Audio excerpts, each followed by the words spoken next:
Bonjour à tous et à toutes et bienvenue sur Le Bon MJ. Dans cette vidéo, on va continuer un peu ce que j'avais commencé comme petite série, genre le jeu de rôle, les bases. J'avais fait une première vidéo sur un peu qu'est-ce que font les joueurs en général dans une partie de jeu de rôle. Je dis bien en général, parce qu'il y a beaucoup de jeux de rôle différents et beaucoup de manières de jouer aux jeux de rôle différentes. Donc là, on va continuer avec le rôle du maître du jeu. Une fois de plus, le but c'est plutôt d'aider des débutants ou d'essayer de mettre en lumière quelques concepts. Je sais pas si c'est vraiment nécessaire ces vidéos parce que si vous voulez devenir maître du jeu, vous savez sûrement déjà à peu près ce que vous voulez faire. Ça peut peut-être quand même permettre d'éclaircir un peu les choses et de savoir sur quoi il faut se concentrer, tout du moins quand on débute. Donc, le MJ, il a un rôle qui peut être très très différent d'un jeu à l'autre, en fonction de la table et en fonction des jeux, mais on va essayer de définir un peu classiquement ce qu'il fait. Ensuite, on va essayer de remettre un peu en question ce que fait classiquement le maître du jeu. Et à la fin, je vous donnerai mon opinion sur une partie du rôle du maître du jeu que je trouve vraiment importante et dont on parle pas tant que ça, j'ai l'impression en tout cas. Donc classiquement, qu'est-ce que fait le maître du jeu ? Le maître du jeu, on le connaît surtout pour être celui qui décrit l'univers et qui incarne les PNJ. Alors les PNJ c'est quoi ? C'est tout simplement les personnages qui ne sont pas incarnés par les joueurs eux-mêmes. Ce sont les personnages non joueurs. Donc en gros, le maître du jeu, son rôle, c'est d'expliquer déjà aux PJ quel est l'environnement qui se trouve autour d'eux, aux joueurs. Genre par exemple, le classique, vous commencez dans une auberge, il y a un petit feu dans l'âtre, un homme bedonnant au rire rauque, qui vous invite à vous asseoir et qui vous tend un menu bien trop cher, ou alors ça peut être vous êtes sur le bord d'une montagne. La foudre frappe la roche au-dessus de vos têtes, ce qui vous oblige à vous plonger dans une grotte. Vous êtes désormais dans le noir, complètement isolé. Vous ne vous voyez plus, vous ne pouvez plus que vous entendre. Vos torches sont malheureusement éteintes. Et une partie de votre équipement est restée de l'autre côté de l'éboulis. Que faites-vous ? Voilà, c'est un peu ça, c'est déjà poser le contexte de départ. Ça c'est en général ce que fait le maître du jeu. Et puis ensuite, en fonction de ce que les PJ font, il va décrire les conséquences de leurs actes. Si les PJ décident d'avancer, il va leur dire « Vous avancez dans le tunnel. Vous manquez de tomber à chaque pas. » Et puis comme ils vous ont pas dit qu'ils avaient allumé leur torche, vous insistez sur le fait qu'ils n'ont pas allumé leur torche. Vous continuez d'avancer dans le noir et aïe, l'un d'entre vous tombe. Il subit un des 4 points de dégâts.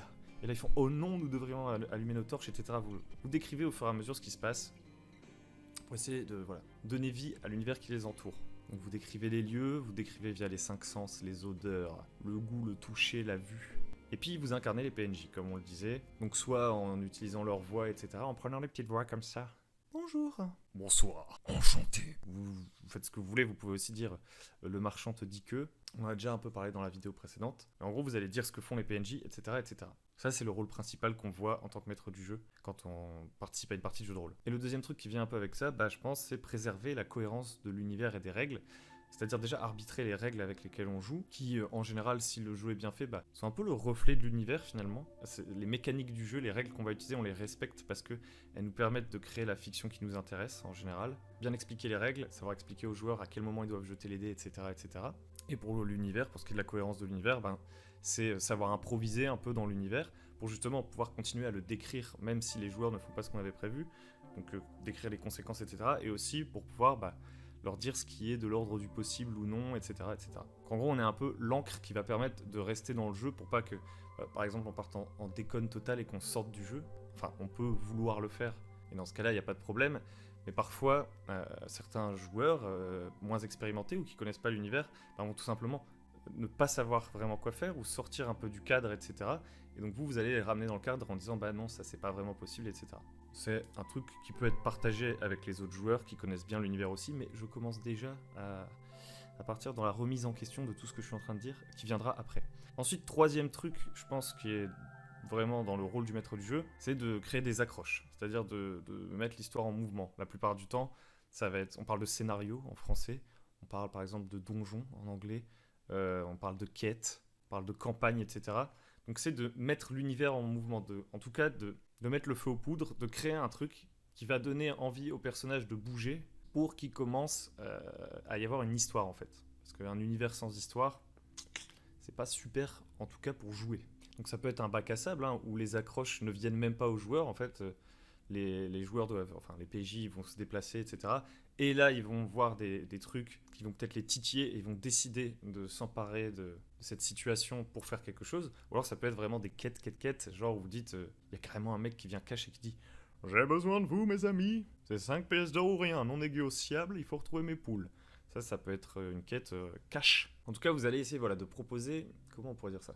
des accroches ou du challenge, en tout cas une sorte d'activité pour les personnages des joueurs. Donc là on parle bien de la situation de débutants qui se mettent à jouer ensemble, mais je pense qu'avec l'expérience, ce rôle vous en aurez de moins en moins besoin parce que les joueurs un peu plus expérimentés, peut-être, je ne sais pas, c'est très difficile de faire des généralités, mais peut-être qu'ils seront eux aussi moteurs et que vous aurez moins besoin de leur donner des accroches pour qu'ils commencent à faire des choses. Mais en général, c'est ça qui se passe quand on débute. Donc voilà globalement, moi, ce que je pense que fait le MJ traditionnellement quand il débute dans le jeu de rôle, dans la conception qu'on se fait du jeu de rôle classique. Incarner les PNJ, décrire les situations, l'univers, les lieux, garder la cohérence du jeu en connaissant bien les règles, en connaissant bien l'univers, et proposer des missions, entre guillemets, des accroches. Mais on peut remettre tout ça en question. Par exemple, il y a des gens qui vont beaucoup moins se servir de scénarios, d'accroches, comme je le disais, qui vont être beaucoup plus dans l'improvisation. En fait, ils vont quand même se servir d'accroches, mais ils vont pas se servir réellement de scénarios avec des scènes, etc., qui s'enchaînent les unes après les autres, de scénarios basés sur des événements. Ils vont juste donner une accroche et ensuite improviser.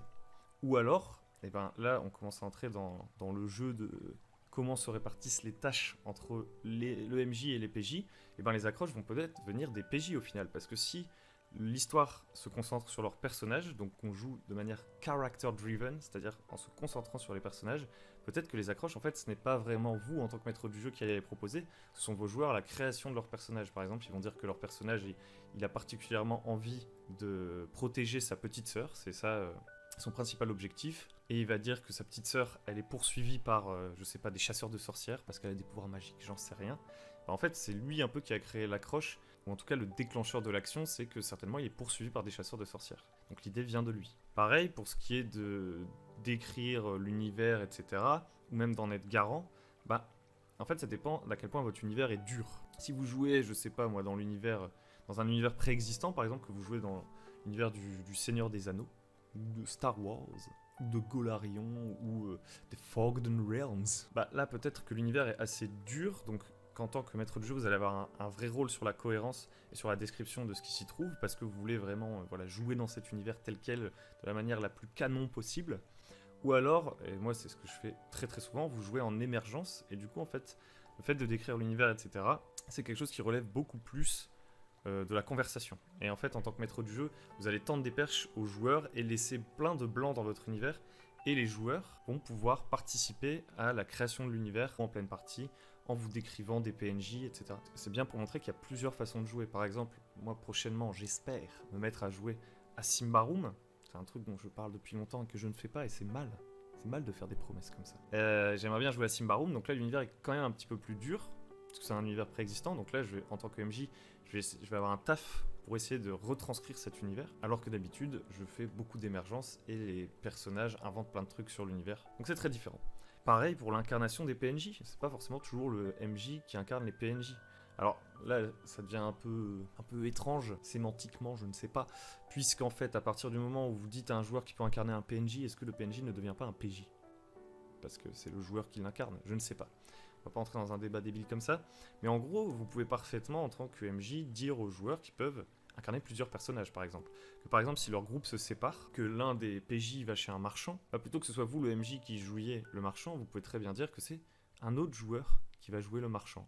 Comme ça fait que plusieurs joueurs sont occupés dans une scène qui n'aurait normalement occupé qu'un seul des joueurs. Et donc du coup, vous déléguez la tâche d'incarner le PNJ. Et puis, on peut aussi jouer sans MJ. Et oui. Et puis on peut jouer tout seul, etc. Donc au fur et à mesure, vous vous rendez compte que le rôle de MJ, c'est quelque chose qui dépend vachement du style de jeu. Et qu'il y a un rôle du MJ à maxima et à je sais pas si ça se dit ça, et à minima. Et ce qui est assez intéressant en se disant ça, en cassant un peu le rôle de MJ, c'est pas de dire que c'est mieux de jouer sans MJ ou des trucs comme ça. Moi personnellement, ce que je préfère, c'est jouer en tant que MJ avec un assez fort pouvoir en tant que MJ d'ailleurs. Alors ça veut pas dire que je maltraite mes joueurs et que je fais vous ne pouvez pas choisir ce que vous faites, j'ai créé un scénario, enfin non, je suis pas comme ça, j'essaye vraiment d'écouter ce qu'ils disent et tout, ce qui n'est pas toujours facile. J'aime bien en tout cas jouer avec un MJ fort qui a beaucoup de pouvoir sur la partie, mais c'est une manière de jouer. Et ce qui est intéressant du coup, comme je disais, en sachant que vous pouvez jouer de manière différente, bah, c'est que vous pouvez réduire potentiellement la charge mentale d'être MJ, notamment quand vous débutez. Quand vous débutez, vous pouvez vous dire « mais j'ai tellement de choses à faire en fait » et vous mettre une énorme pression, alors que vous pouvez très bien partir du principe que vous allez commencer par jouer de manière assez light, à la cool, que vous n'allez pas hésiter à dire aux joueurs « bah c'est toi qui viens de décrire ce personnage et tout ». Et comme ça vous permet de ne pas vous dire que vous avez un fardeau colossal pour commencer à jouer. Je pense vraiment commencer par tester plusieurs trucs différents, ça peut être assez cool pour pas se mettre trop de pression en fait, pour se dire en permanence je teste des choses nouvelles, donc c'est normal peut-être que j'ai un petit peu de pression. Je teste de jouer en créant un scénario. C'est un test, c'est la première fois que je le fais. La prochaine fois, je vais tester de jouer en improvisant. C'est un test aussi, je teste des choses. Et du coup, le dernier truc que je voulais dire, c'est que je trouve aussi qu'il y a un rôle quand on est MJ débutant et surtout qu'on joue avec des débutants. En fait, si vous commencez comme moi j'ai commencé et comme je pense beaucoup de monde a commencé, en vous disant bah voilà, moi je ne connais pas grand chose au jeu de rôle, je vais inviter des potes et on va faire un jeu de rôle et je serai le maître du jeu. Si vous commencez comme ça, là je pense le plus important c'est de comprendre, de se mettre en position de facilitateur. Alors le mot est peut-être pas le meilleur, mais en gros le rôle de MJ pour moi je le vois vachement aussi comme celui du mec qui amène le jeu de société. Mettons vous allez faire un jeu de plateau un peu complexe. Je suis pas un grand joueur de jeu de plateau, mais mettons je vais jouer à Game of Thrones, le jeu de plateau. Mine de rien, je suis un peu MJ, même si on fait pas du jeu de rôle, parce que quand j'arrive, j'explique le contexte à tout le monde, je vais guider tout le monde pendant la partie, je vais expliquer les règles à tout le monde, je vais essayer d'aider tout le monde à faire cette foutue partie de Game of Thrones.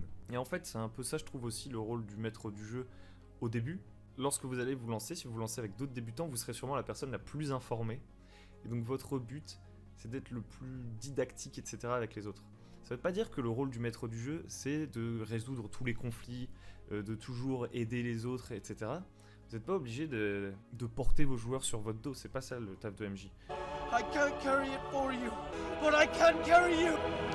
Come on! Si, après des années de jeu, vous êtes toujours celui qui donne le plus de sa personne à la table, etc., il y a peut-être une petite remise en question. Enfin, il est fort possible que vous soyez toujours celui qui en donne un petit peu plus si vous êtes très passionné.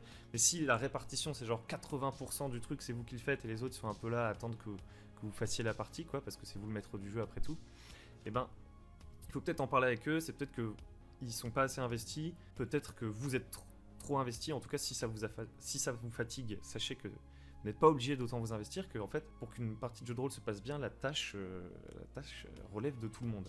Mais les premières fois où vous allez jouer, c'est sûr, vous aurez un rôle plus important, je pense, de facilitateur. Et donc le rôle de facilitateur, pour moi, c'est vraiment de tendre des perches très régulièrement aux autres pour qu'ils comprennent, de créer des aides de jeu pour qu'ils comprennent bien comment ça marche, d'être force de proposition, de leur donner des idées, de pas attendre que des débutants soient forcément tous super forts en improvisation, etc. Il y en aura peut-être, et ça c'est cool. Mais d'être là pour aider ceux qui ont un peu plus de mal, au début, c'est pas mal. Et par facilitateur, j'entends aussi la capacité à dire oui, non aux joueurs, etc. À les motiver à prendre des initiatives, à les encourager quand ils prennent des décisions, à savoir dire non quand il y a quelqu'un qui commence à sortir de la partie pour recadrer le truc, etc. C'est assez difficile de mettre des mots là-dessus. Mais en gros, à être le garant de la bonne ambiance et de la fluidité de la partie. Lorsque vous allez être avec des débutants, je pense que c'est important. Et a posteriori, vous n'êtes plus obligé de faire cet effort tout le temps. Les autres doivent aussi commencer à s'adapter, à faire des efforts pour que la partie se passe bien. Et petit à petit, tout le monde va devenir facilitateur de la partie. Et vous vous concentrerez beaucoup plus sur les trucs dont on a parlé avant, notamment créer des accroches, décrire l'univers, etc. Ou peut-être même que vous tenterez de jouer sans MJ. Ou de jouer avec un univers complètement émergent. Et là, vous serez à la cool. Moi, j'ai fait beaucoup ça là, en jouant à distance. J'ai vraiment essayé de jouer avec le moins de préparation possible, alors que d'habitude, j'étais plutôt quelqu'un qui préparait pas mal de choses. Et là, en jouant à distance et tout, récemment, j'ai essayé de jouer comme ça en préparant le moins possible, en déléguant le plus de trucs possible aux joueurs, et ça marche très très bien. Donc voilà, plein de manières de jouer. La vidéo est peut-être un peu longue, un peu confuse. Je pense que la première partie de la vidéo pose un bon cadre, si vous êtes MJ débutant, pour savoir vraiment ce que vous allez faire. Et puis le reste, c'était des idées à prendre ou à laisser comme d'habitude. J'espère que cette vidéo vous a plu. J'espère que vous allez bientôt vous lancer en tant que maître du jeu si ce n'est pas fait. Et que si vous voulez, vous pouvez partager cette vidéo à un ami qui voudrait se lancer en tant que maître du jeu, ou je sais pas, pour lui filer un coup de main, quoi. Faites bien ce que vous voulez en fait. Merci à vous d'avoir regardé, n'hésitez pas à liker, à vous abonner, à jouer au jeu de rôle aussi, c'est important. Vous pouvez également cliquer sur les liens en commentaire, etc. pour recevoir nos guides, et ça vous inscrira à la Gazette, vous recevrez les mails, on envoie des mails plutôt cool régulièrement. Bref, je m'arrête ici, et je vous souhaite bon jeu, bonne journée, et à très bientôt sur Le Bon MJ.